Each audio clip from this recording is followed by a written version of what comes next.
Rugsėjo 5. Pavydas žiaurus kaip mirusiųjų buveinė. Jo karštis yra ugnies karštis, stipriausia liepsna. Giesmių giesmės knyga 8 skyrius 6 eilutė.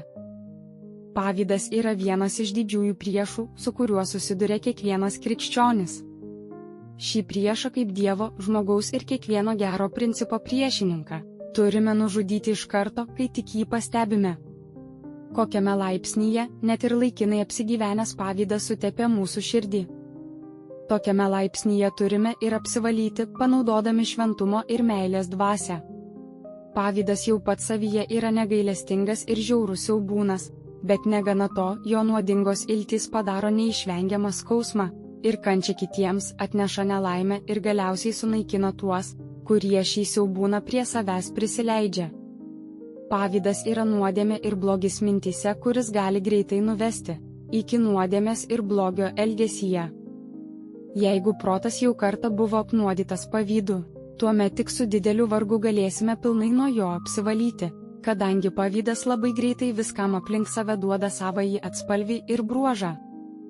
Šeolis, ta mirties būsena, yra žiauri ta prasme, jog be gailesčio jausmų naikina savo aukas, ir taip negailestingai nugramzdina liūdesyje tuos, kurie tas aukas myli. Šeolis yra žmonijos priešas, triumfuojantis žmonijos giminės akivaizdoje. Ir niekas, tik Šeolio sunaikinimas, tegalės išlaisvinti jo aukas iš jo valdžios galios. Pavydas yra panašus į Šeolį. Jis naikina laimę visų tų asmenų, kurių atžvilgių pasireiškia, ir dažnai pačius tuos asmenis. Jeigu turime šį bruožą savo širdise, galime būti tikri, kad skriaudžiame kitus ir kenkiame savo.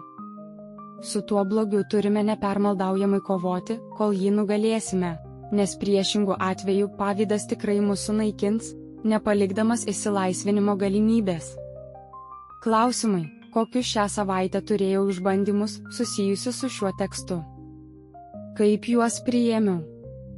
Kas padėjo, kas trukdė? Kokios buvo pasekmės? Pavydas žiaurus kaip mirusiųjų buveinė. Jo karštis yra ugnies karštis, stipriausia liepsna. Giesmių giesmės knyga 8 skyrius 6 eilutė.